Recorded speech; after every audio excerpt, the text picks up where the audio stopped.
Israel में आज Bharat, America समेत 4 देशों के विदेश मंत्रियों की बैठक क्यों हो रही है? ताइवान ने चीन से तनाव के बीच अमेरिका से F-16 फाइटर जेट की सप्लाई जल्द करने की अपील की। और चीन में अमेरिकी जासूसों की नई यूनिट क्यों तैयार कर रहा है? दुश्मन देशों की साजिशों से जुड़ी खबरों के लिए देखते हैं टॉप 9 चीन पाक साजिश।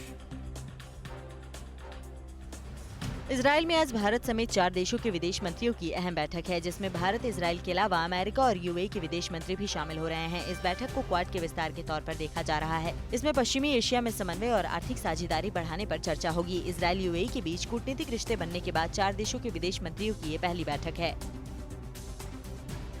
इजरायल और भारत के मजबूत होते द्विपक्षीय रिश्तों के बीच पाकिस्तान और ईरान ने संयुक्त नेवल ड्रिल की घोषणा की है। दोनों देश पनडुब्बियों के निर्माण और रखरखाव को लेकर भी साथ काम करने पर सहमत हुए हैं। परमाणु विस्तार के मुद्दे पर जहां इजरायल ईरान में तनाव बढ़ा है, वहीं पाकिस्तान भारत विरोधी गतिविधियों में लगातार जुटा है। चीन से खतरा देखते हुए ताइवान ने अमेरिका से जल्द ही F-16 फाइटर जेट की डिलीवरी मांगी है। दरअसल ताइवान को चीन अपना हिस्सा मानता है और चीन अपनी दादागिरी दिखाने के लिए कई बार ताइवान की सीमा में फाइटर जेट भी भेज चुका है। 2019 में ताइवान ने अमेरिका से 22 F-16 फाइटर जेट खरीदने का सौदा किया था, जो करीब 10 साल में पूरा होगा।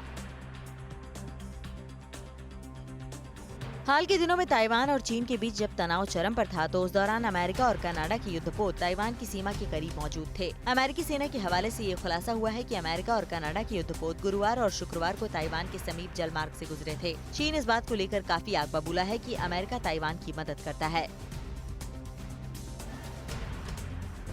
अमेरिकी खुफिया एजेंसी CIA चीन में मुखबिरों की एक नई यूनिट तैयार करने में लगा है। इसके लिए CIA चीनी भाषी एजेंटों की भर्ती कर रहा है। इस खुलासे के बाद चीन की सेना के अखबार ने अमेरिकी जासूसों का मुकाबला करने के लिए पीपुल्स वॉर की अपील की है। चीनी सेना ने अमेरिकी खुफिया एजेंसी की चाल को मात देने के लिए लोगों से सक्रिय भागीदारी और कोई भी गोपनीय सूचना चीनी सेना और सरकार को देने की अपील की है।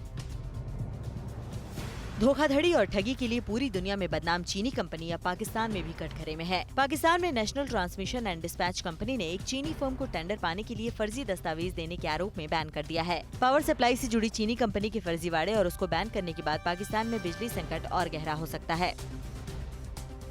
आतंकियों का पनाहगार पाकिस्तान कंगाली की हालत में पहुंच चुका है। इमरान सरकार के पास अब कर्मचारियों को सैलरी देने के लिए भी पैसे नहीं हैं। IMF पहले ही पाकिस्तान की $6 अरब की लोन की मांग को ठुकरा चुका है। IMF ने इसके साथ $1 अरब की अगली किश्त पर भी रोक लगा दी है। अगर दूसरे मुल्कों से भी कुछ मदद नहीं मिली तो पाकिस्तान में बड़ा आर्थिक संकट खड़ा हो सकता है।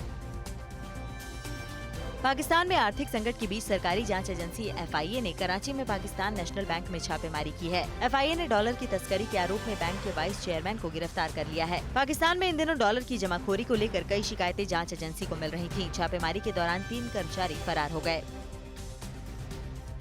मानवाधिकार समूहों का दावा है कि चीन की कम्युनिस्ट पार्टी सरकार की देखरेख में चलाई जा रही किल टू ऑर्डर यानी मानव अंग तस्करी नेटवर्क बड़े पैमाने पर चीन में एक्टिव है। ये नेटवर्क हर साल 1 लाख से अधिक विरोधियों और राजनीतिक कैदियों के दिल, गुर्दे और लीवर निकालकर मांग के मुताबिक सप्लाई करता है। इसके जरिए चीन अरबों डॉलर कमा रहा है।